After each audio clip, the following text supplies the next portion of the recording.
Hello friends, இன்றைக்கி பார்க்கலாமா என்ன பண்ண போகிறோம்னு. காலையில் வந்து பார்த்தா கிச்சன் இப்படி தான் இருந்தது. அதையெல்லாம் க்ளீன் பண்ணிவிட்டு பாத்திரம்லாம் கழுவின பிறகு அவல் கிண்டியிருந்தேன் இன்றைக்கி சாப்பிட்றதுக்கு. அது கூட நான் சாயாவும் போட்டு வச்சுருந்தோம். சாயாவும் காப்பியுமே காலையில் குடித்தாச்சு. அதுக்கப்புறம் மத்தியானத்துக்காக என்ன பண்ணியிருந்தேன் அப்படின்னா, சப்பாத்தி பண்ணியிருந்தேன். மாவு கொஞ்சம் பிணைஞ்சி வச்சுருந்தேன் சப்பாத்திக்கு. பிறகு அதுக்கு கூட வெண்டைக்காய் கூட்டு பண்ணதுக்கு வச்சுருந்தேன். நான் சிம்பிளாக தான் வெண்டைக்காய் கூட்டு பண்ணுவேன். அப்படி என்னெல்லாம் மசாலா போட்டு வெண்டைக்காய் கூட்டு பண்ணுவேன் அப்படின்னா அரைப்பேங்க. நாங்கள் என்னெல்லாம் போட்டு அரைப்போம்னு சொல்லி தான் சிம்பிளாக இது என்னெல்லாம் மிக்ஸ் பண்ணுவாங்களோ அதை மட்டும் தான் உங்களுக்கு காமிச்சிருக்கேன்.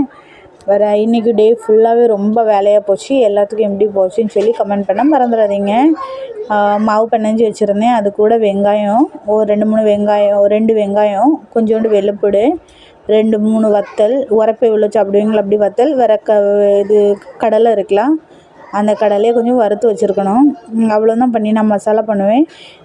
இதெல்லாம் அரைச்சிருவேன். இதை அரைச்சிட்டு குட்டி குட்டியாக இது வச்சுருந்தேன். கத்திரிக்காய் வாங்கிட்டு வந்திருந்தேன் குட்டி குட்டியாக. அது ரொம்ப சூப்பராகவே இருந்தது.